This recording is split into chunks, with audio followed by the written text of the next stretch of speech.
Selamat pagi Bapak Ibu. Terima kasih Bapak Ibu telah hadir di tempat ini dalam acara sosialisasi atau diseminasi dari budaya positif tentang materi guru penggerak pada modul 1.4. Nah, sebelum kegiatan ini dilaksanakan, marilah kita memanjatkan puji syukur kehadirat Ibu Sangya Widiwase, Dr. Sangya Yudi Saraswati. Semoga acara hari ini bisa berjalan dengan baik sesuai dengan apa yang kita inginkan. Baik, Bapak Ibu, apakah Bapak Ibu masih semangat? Ya, harus tetap semangat. Nah, semangat itu juga merupakan suatu budaya yang positif. Bapak Ibu mungkin tidak asing lagi dengan kata-kata positif atau budaya positif. Mungkin ada yang sudah mengetahui apa itu budaya positif.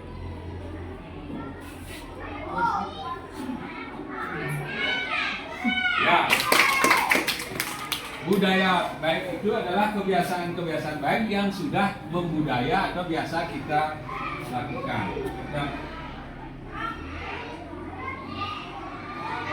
Nah, adapun materi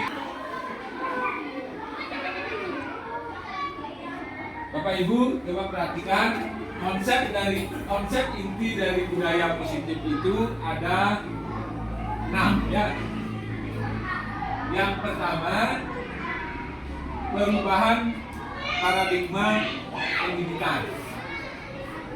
Yang kedua, disiplin positif. Yang ketiga, posisi kontrol guru. Yang keempat, 5 kebutuhan dasar manusia.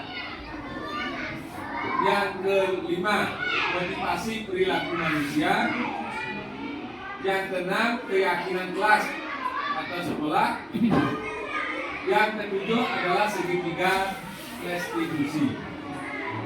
Nah, kita membahas satu persatu dulu dari perubahan paradigma pendidikan.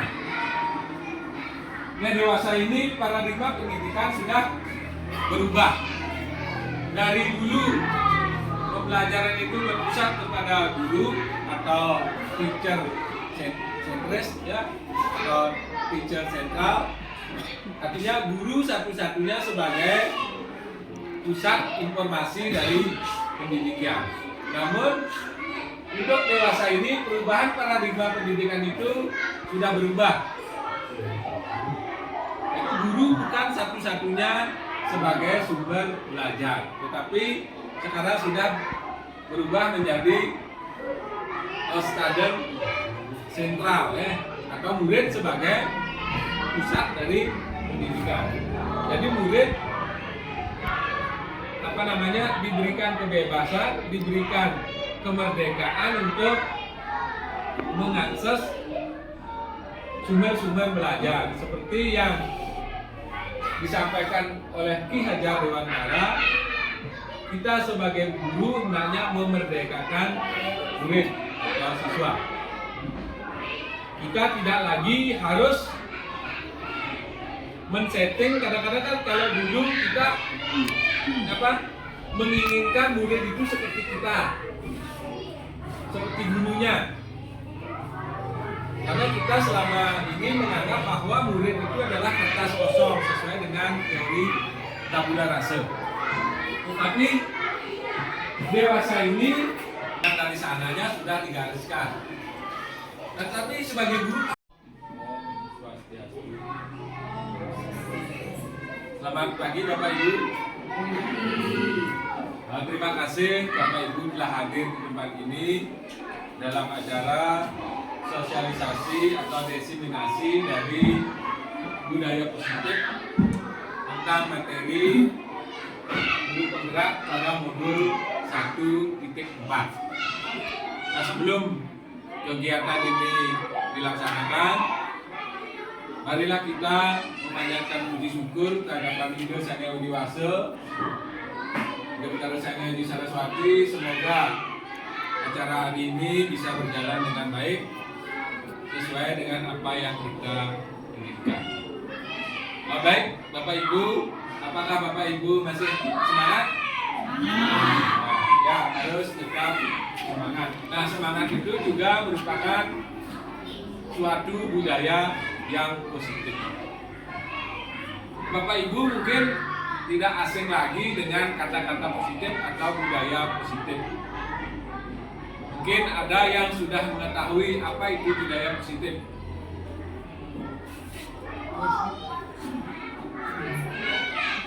Ya, budaya baik itu adalah kebiasaan-kebiasaan baik yang sudah membudaya atau biasa kita lakukan.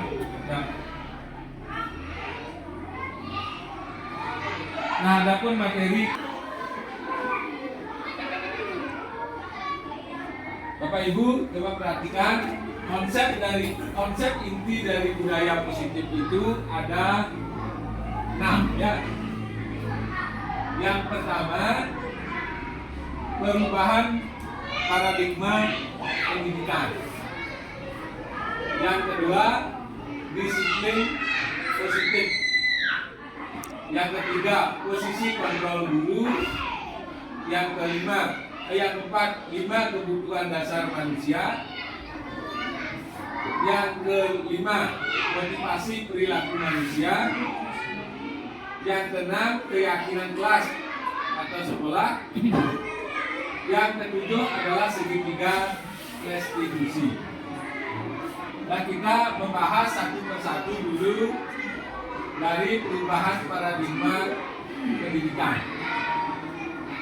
Nah, dewasa ini paradigma pendidikan sudah berubah. Dari dulu pembelajaran itu berpusat kepada guru atau teacher centris ya, atau teacher sentral.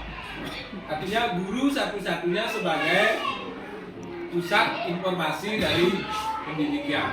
Namun untuk dewasa ini perubahan paradigma pendidikan itu sudah berubah.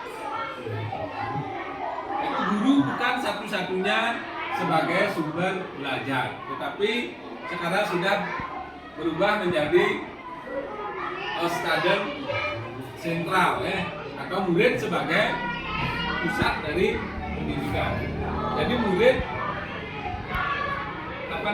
diberikan kebebasan, diberikan kemerdekaan untuk mengakses sumber-sumber belajar seperti yang disampaikan oleh Ki Hajar Dewantara. Kita sebagai guru hendaknya memerdekakan murid atau siswa. Kita tidak lagi harus men-setting. Kadang-kadang kan kalau dulu kita menginginkan murid itu seperti kita, seperti gurunya. Karena kita selama ini menganggap bahwa murid itu adalah kertas kosong sesuai dengan teori tabula rasa. Tetapi dewasa ini dari sananya sudah digariskan. Tetapi sebagai guru terima kasih atas waktunya. Maaf saya mengganggu aktivitas Bapak Ibu hari ini.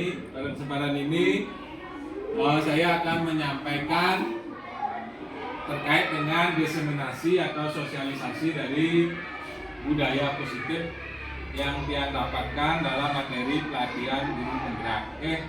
Sebelumnya mari kita memanjatkan puji syukur kepada Panitia Sangga Widiwase, Sangga Adi Saraswati, Dumogi Napi Sane kepaparan malibos Presiden membagi antar Sida Sidaningdon untuk ngaturang panganjali umat. Om Swastiastu. Kita semua orang pasti ada hal baik dan ada hal yang negatif. Nah, hal negatif itulah kita samarkan terus, kita samarkan sampai tidak muncul lagi ke permukaan. Nah, itu perubahan dari paradigma pendidikan. Kita hanya bisa menuntun murid sesuai dengan tujuan dari pendidikan nasional, yaitu mencapai keselamatan dan kebahagiaan di tengah-tengah masyarakat, ya sebagai pribadi maupun sebagai makhluk sosial. Kita hanya bisa mengantarkan anak Nah, Ki Hajar Dewantara juga menyampaikan bahwa kita ibaratnya seperti petani. Kita seperti petani hanya bisa mengubah lahan, benih yang sama, kita olah lahannya, kita pupuk, kita bersihkan jamur-jamurnya, kita rawat. Nah, sehingga padi itu atau anak itu tumbuh menjadi manusia yang sesungguhnya. Pendidikan. Nah, sekarang kita lanjutkan dengan motivasi perilaku manusia atau teori motivasi. Nah, motivasi ada dua. Ada yang sudah tahu. Motivasi internal atau intrinsik, motivasi eksternal. Bapak Ibu mungkin sudah paham, sudah tahu. Motivasi internal itu motivasi dari dalam diri, sedangkan eksternal motivasi dari luar. Nah, Bapak Ibu, tujuan pendidikan itu adalah kita membangkitkan yang mana? Internal apa eksternal? Ya, internal, motivasi intrinsiknya. Berarti murid itu memang sadar sesadar-sadarnya untuk berubah atau untuk bertanggung jawab. Nah, yang motivasi eksternal itu salah satunya untuk menghindari ketidaknyamanan atau hukuman. Apa maksudnya? Nah, kita diskusi dulu. Untuk menghindari ketidaknyamanan, motivasi karena menghindari ketidaknyamanan. Ya, Bu ya. Mungkin kalau takut dihukum, jadinya mereka melakukannya karena atas dasar biar tidak dihukum, saya lakukan yang terbaik aja. Ya, tepuk tangan untuk. Jadi murid selama ini bergerak atau bertindak itu semata-mata hanya takut karena sanksi atau hukuman dari bapak ibu guru. Itu. Jadi tidak ada motivasi murid karena kesadaran sendiri. Misalnya hari jam 7.15 murid sudah melaksanakan persembahyaan bersama atau pisadio. Begitu ada red, anak-anak ke sana sembahyang bersama. Tapi motivasinya itu bukan karena dia menjalankan ajaran agamanya dengan tulus. Ya, takut jangan nanti kalau saya tidak pisadio, bapak ibu guru akan marah. Begitu yang ada dalam pikirannya. Nah, sekarang yang kita lakukan adalah membangkitkan motivasi murid atau membangun kesadaran murid supaya dia trisadio itu memang karena kesadaran. Nah, mungkin ini kita selama ini meyakini bahwa hadiah itu nanti diberikan hadiah, anak-anak akan termotivasi. Dan begitu selama ini kita pahami atau yang kita pahami namanya miskonsepsi, artinya konsep-konsep yang salah. Ternyata menurut ahli bahwa pemberian hadiah itu tidak akan membangkitkan motivasi anak. Justru ada teori bahwa pemberian hadiah itu akan mematikan kreativitas. Kenapa bisa dikatakan pemberian hadiah itu mematikan kreativitas?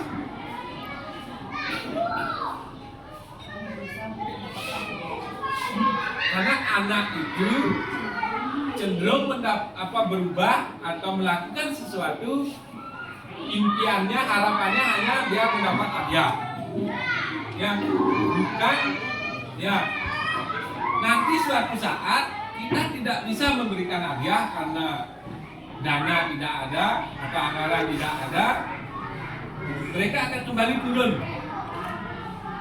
Jadi hadiah itu tidak bisa membangkitkan motivasi secara berkelanjutan, secara permanen. Dia hanya sifatnya sementara. Juga hadiah itu bisa mematikan kreativitas, ya. Itu. Nah, kedua motivasi ini saat ini, ya. Tapi motivasi yang kita harapkan adalah motivasi internal, yaitu untuk menjadi orang yang mereka inginkan dan menghargai diri sendiri dengan nilai-nilai yang mereka percaya. Nah, inilah motivasi yang kita inginkan. Jadi anak berubah atau berbuat sesuatu karena menghargai dirinya. Jadi kita menghargai diri sendiri dengan melaksanakan nilai, meningkatkan nilai-nilai yang mereka percaya. Apa nilai-nilai itu? Nilai-nilai universal itu misalnya bertanggung jawab, karena disiplin, karena mandiri, ya, dan lain sebagainya. Ada banyak nilai-nilai kebajikan universal. Jadi misalnya seorang anak cita-citanya menjadi dokter atau menjadi petani yang milenial, ya, petani modern. Dia belajar bercocok tanam sendiri, dia sampai di sekolah kita punya tanaman, disiram, kemudian dipupuk, dibersihkan tanpa disuruh oleh Bapak Ibu guru, tapi mereka melakukan karena nanti ingin menjadi seorang petani yang sukses, petani yang modern, atau menjadi dokter misalnya. Nanti dia belajar dengan sungguh-sungguh, ada PR, tidak ada PR, dan tidak diawasi oleh guru, dia belajar dengan sungguh-sungguh. Nah, karena mereka percaya bahwa ada nilai positif yang harus mereka lakukan. Itu terkait dengan motivasi perilaku manusia. Nah, ada yang bisa didiskusikan terkait dengan motivasi perilaku manusia. Ada? Kalau tidak, kita lanjutkan saja nanti mungkin di sesi akhir, atau nanti kalau ada pertanyaan di tengah jalan, boleh Bapak Ibu bertanya, ya. Nanti kita carikan solusinya bersama, ya. Karena saya di sini sebagai fasilitator hanya memfasilitasi kegiatan ini, ya, bukan saya sebagai narasumber, ya. Tapi kita pecahkan masalah-masalah yang ada di sekolah bersama. Oke. Nah, kita lanjutkan dengan posisi kontrol guru, ya. Nah, posisi kontrol guru itu ada 5. Yang pertama sebagai penghukum. Guru bertindak biasanya sebagai penghukum. Yang bagaimanakah contohnya guru sebagai penghukum? Tindakan yang bagaimana yang dilakukan guru dikategorikan sebagai tindakan penghukum. Ya, terima kasih. Misalnya anak itu membuat kesalahan di kelas, guru seolah-olah memutuskan memberikan hukuman kepada siswa tersebut. Ya, benar. Sebagai penghukum, nah, misalnya tidak ada kesepakatan antara murid dan guru, tapi guru bertindak sendiri semaunya, langsung memberikan sanksi. Kamu ini salah, kamu ini sudah tidak sesuai dengan peraturan yang berlaku di sekolah. Langsung dia diberikan hukuman. Juga kadang-kadang yang disebut hukuman itu tidak ada korelasinya antara kesalahan dengan hukuman. Misalnya, yang kasih contoh, kemudian besoknya dapat pelajaran matematika, si A tidak membuat apa PR tersebut. Kemudian bapak atau ibu guru atau kita menyuruh anak-anak itu membersihkan kamar mandi atau WC. Nah ini tidak ada hubungannya dengan matematika dengan membersihkan WC. Jadi itu sepihak, berlaku sepihak, tidak ada korelasinya, tidak ada hubungannya antara sanksi dan kesalahan. Nah kemudian satu bahwa memakai sepatu hitam, kemudian karena hari Senin yang mau upacara harus memakai sepatu hitam, tapi anak tersebut tidak memakai sepatu hitam. Kemudian anak tersebut seharian disuruh membuka sepatu yang tidak buat diperkenalkan memakai sepatu putih misalnya yang dipakai itu ya. Apa hal negatifnya bila anak misalnya disuruh membuka sepatu sendirian dan mungkin sebelumnya harus menanyakan alasannya mengapa ya, kenapa. Nah itu hukuman itu juga harus bersifat manusiawi ya. Anak kecil, anak-anak disuruh tidak pakai sepatu seharian di samping membahayakan juga membuat mereka akan turun. Itu posisi menghukum walaupun sebenarnya bapak ibu guru menginginkan ada nilai-nilai yang ingin dibangun. Nilai apa? Nilai kebersamaan. Oh yang berpatus dalam sepatu ini pasti tidak ada yang miskin, tidak ada yang kaya. Itu maksud peraturannya, maksud hukumannya, tetapi ya kurang mendidik. Dan nanti kita tanyakan dulu dan lain sebagainya. Kemudian sebagai pemantau, pernahkah Bapak Ibu selama ini menerapkan diri sebagai pemantau? Nah, contohnya ada yang bisa memberikan contoh?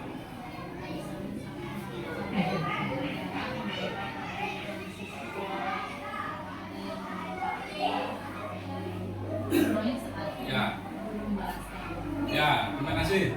Ya, itu salah satunya ya. Guru sebagai pemantau, adik guru hanya semata-mata berdasarkan peraturan-peraturan yang sudah tercantum. Oh kamu sudah tidak sesuai dengan ini, tidak sesuai dengan ini, tidak lanjut, hanya menyampaikan semata. Kemudian membuat rasa bersalah. Nah guru kadang-kadang membuat anak-anak menjadi merasa bersalah. Misalnya ada anak-anak yang berkelahi, kemudian dengan kata-kata yang terlalu keras kita anak-anak menjadi saya ternyata salah. Anak menjadi sedih berkepanjangan ya. Nah kemudian guru juga bertindak sebagai teman. Pernahkah kita menganggap anak-anak kita sebagai teman? Mungkin baik, tujuan Bapak Ibu baik supaya anak-anak akrab dengan kita, tidak ada jarak antara guru dan murid. Tetapi membuat anak murid seperti teman terlalu akrab juga tidak baik. Ya, ada kalanya kita melakukan batasan-batasan tertentu. Ya, karena nanti kepala kita dipegang atau kita dipeluk gitu kan, nah, sudah tidak. Kalau kita memeluk anak yang masih kecil itu kan wajar, malah anak-anak senang merasa diperlakukan seperti anak sendiri merasa disayangi. Ya, nanti kalau SMA, ya kebetulan gurunya bujang, anak yang sudah besar dipeluk itu kan lagi juga salah. Ya tergantung situasi, jangan terlalu akrab. Itu ada kelemahan itu Bapak Ibu sudah paham ya. Saya cuma mengingatkan. Nah itu materi yang perlu disampaikan ya. Kemudian sebagai manajer, pernahkah kita memperlakukan anak seperti kita menjadi seorang manajer? Nah, saya sendiri merasa belum,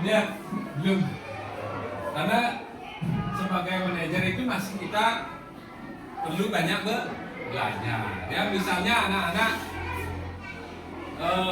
melakukan kesalahan, ya dari kita ketahui anak-anak melakukan kesalahan, pertama kita identifikasi kesalahan itu apa penyebabnya anak-anak melanggar, itu kita identifikasi dulu, kemudian kita validasi atau cara di persidangan kita mencari saksinya, benar nggak seperti itu. Tapi kadang-kadang kita berlakunya sepihak, sudah tahu kadang-kadang ada anak yang kategori tanda kutip nakal, kita kalau sekal berbuat begitu sudah pasti benar apa yang disampaikan Pak Yung belum nakal, pasti dia benar, dia melakukan kesalahan. Kadang-kadang kan seperti itu.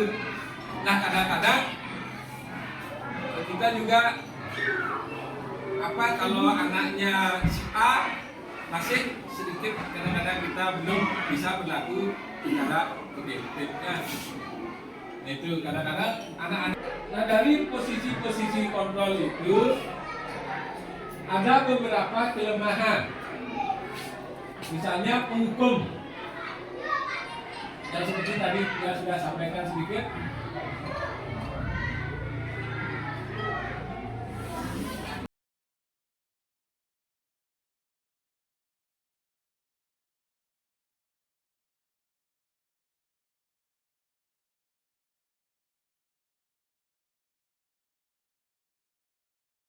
Yang disepakati oleh kita bersama.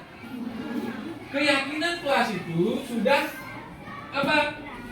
sudah mengandung nilai-nilai kebajikan universal, nilai-nilai positif, nilai-nilai yang kita yakini.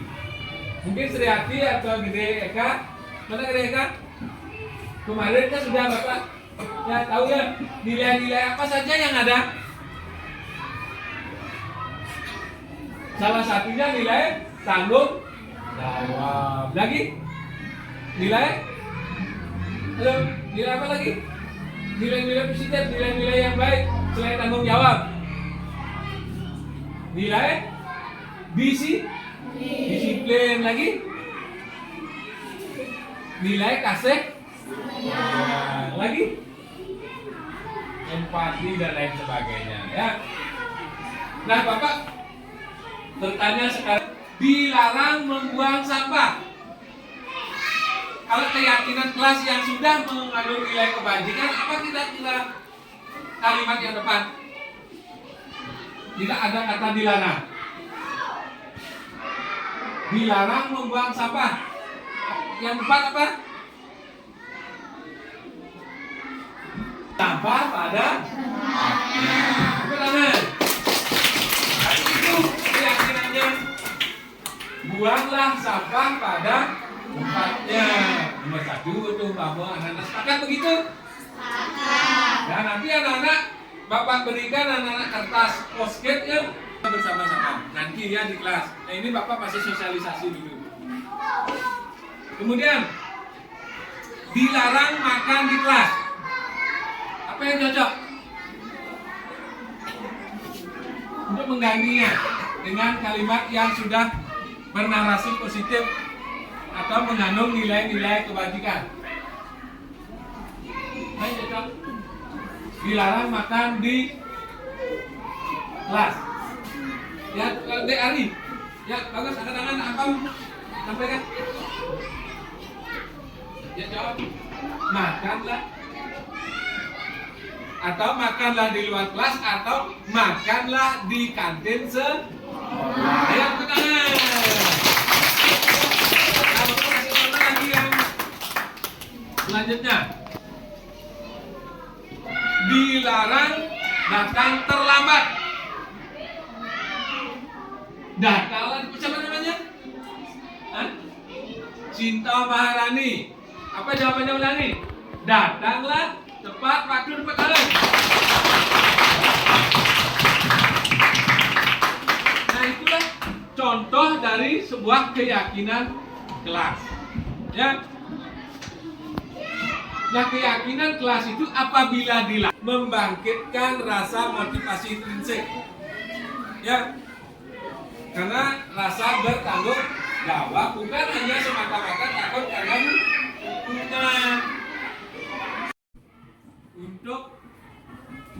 mensosialisasikan terkait dengan keyakinan kelas atau keyakinan sekolah.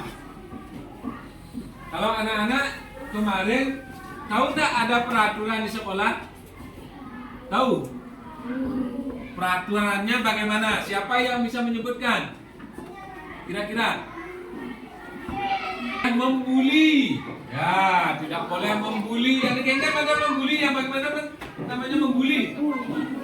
Mengejek. Lagi. Mengejek, kemudian berperilaku yang tidak.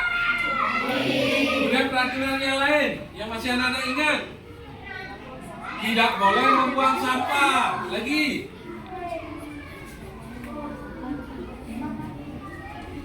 Ya. Apa? Tidak boleh berkata-kata kasar ya, bagus.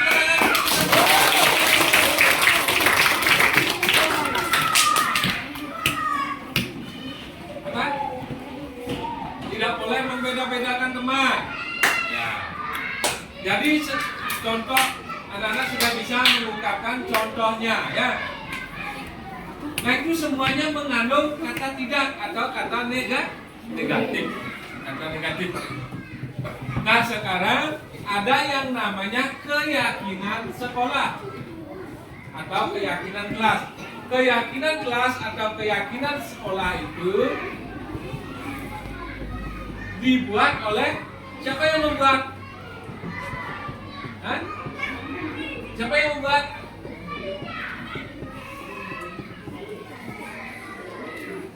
Oleh bapak ibu guru atau murid? Ya oleh murid, benar oleh murid.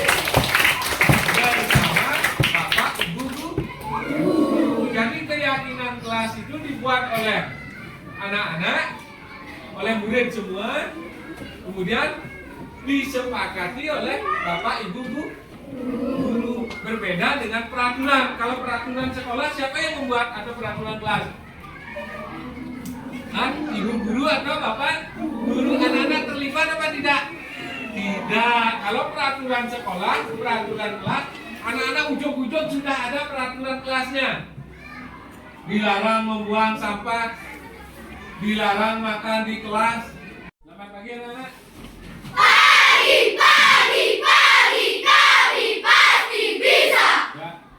Bapak harapkan anak kita berdiri. Bagaimana kabarnya hari ini? Baik. Semangat? Semangat. Untuk lebih semangat, mari kita melaksanakan tepuk semangat. Masih ingat? Masih. Ya. Tepuk semangat. Semangat. Semangat. Ya, silakan duduk kembali. Terima kasih kepada Allah kita.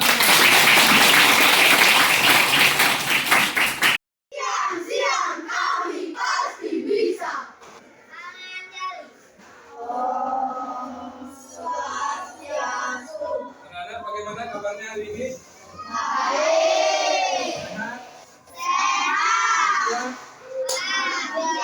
Tetap semangat. Walaupun sudah siang, anak harus tetap semangat. Mari kita lakukan tepuk semangat. Tepuk semangat.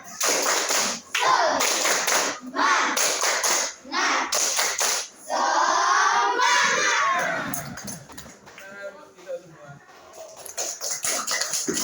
Kalau perhatikan kemarin Bapak sudah mensosialisasikan, menjelaskan tentang keyakinan kelas atau keyakinan sekolah.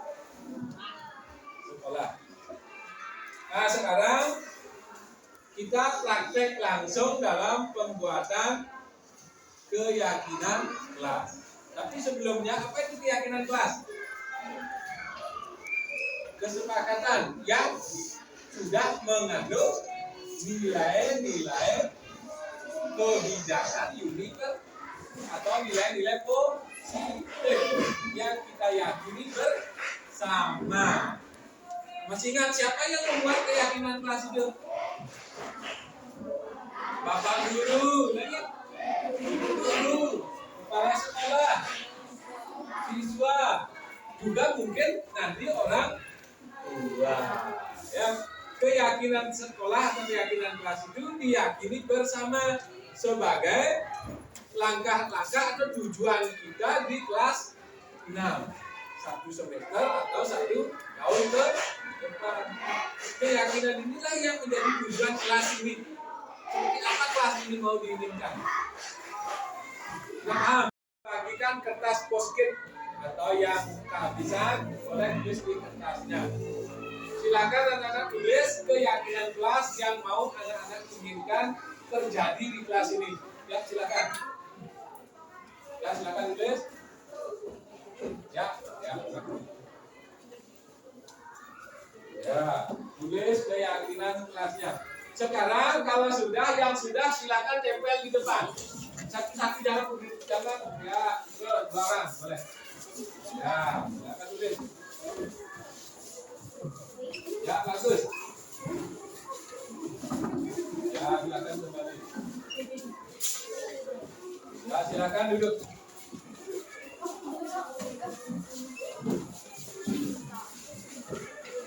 Ya, sudah. Nah, di sini anak-anak telah berhasil menulis keyakinan kelas yang anak-anak inginkan di kelas ini. Kita identifikasi dulu sebelum kita jadikan keyakinan kelas yang disepakati bersama. Kalau sudah ada yang sama, nanti Bapak kumpulkan menjadi satu. Kita cukup satu yang kita pakai, tapi nilainya sudah sama. Nah, untuk kita sudah bisa. Nah, Bapak baca dari sini. Datanglah tepat waktu. Atau di sini juga ada dia menulis tidak boleh membawa handphone. Tadi ada kata tidak, tapi perlu diperbaiki. Ya, tidak itu dihilangkan. Jadinya handphone hanya dipakai di rumah. Ya, kalau anak-anak memakai handphone, silakan pakai di rumah. Jangan membawa ke sekolah kecuali ada hal-hal yang penting. Atau handphone hanya digunakan, kadang-kadang kan perlu kita membawa handphone, kita gunakan dalam proses pembelajaran. Boleh membawa handphone di sekolah hanya untuk pembelajaran. Ya, maka kita yakini itu sebagai semacam ya, kita deal satu ya. Yang kedua, tidak boleh mengejek nama orang tua. Apa nilai universalnya, kalimat yang positifnya? Menghargai orang lain. Pertama ya.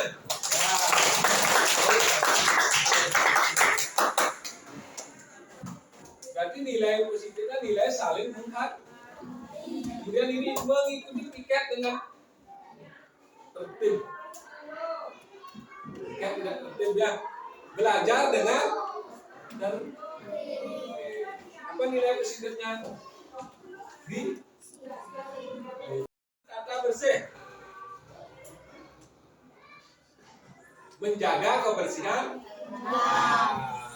Menjaga kebersihan kelas. Berarti membuang sampah pada tempatnya masuk di sini ya. Kelas tetap bersih, juga masuk di sini. Tidak boleh makan minum di kelas. Makanlah di kantin sekolah. Ya, benar. Dan selanjutnya saya mau sekolah bersih dan nyaman. Ya, berarti rasa tanggung jawab sama di sini. Ini kemudian, ya. Tidak boleh membawa HP. Ya, di sini aja untuk pembelajaran. Tidak boleh mengejek. Menghargai orang lain. Tapi ada nih ngejek-ngejek. Kelas harus bersih, meja harus rapi, jaga kebersihan. Datanglah tepat waktu, nilai di sini. Ya. Menjaga, ini sudah sama kan? Ya. Ya, sudah. Jaga tuh, jaga lagi ya. Ya, sudah masuk di sini. Dan jadi ada beberapa kesepakatan yang anak-anak telah membuatnya. Ini ada yang membuat dengan melaksanakan persembahyangan sebelum pembelajaran. Jadi nilai apa? Nilai takwa, yang takwa, yakin kepada Tuhan. Ya, kemudian mungkin itu perlu ditambahkan. Ya, yang anak-anak buat ini menjaga kebersihan makan di kantin sekolah. Hanya menggunakan HP untuk kepentingan belajar. Kemudian menjaga setuju? Setuju. Makan di kantin setuju? Setuju. Gunakan HP untuk belajar? Ya, setuju. Kemudian menjaga kebersihan? Setuju. Menghormati orang lain, menghargai orang lain, setuju? Setuju. Setuju. Sembahyang sebelum pembelajaran? Setuju. Oke, berarti anak-anak sudah berhasil membuat keyakinan kelas. Nanti kita susun kembali dalam kertas plano yang lebih besar ya. Nanti kita tempel buat yang bagus.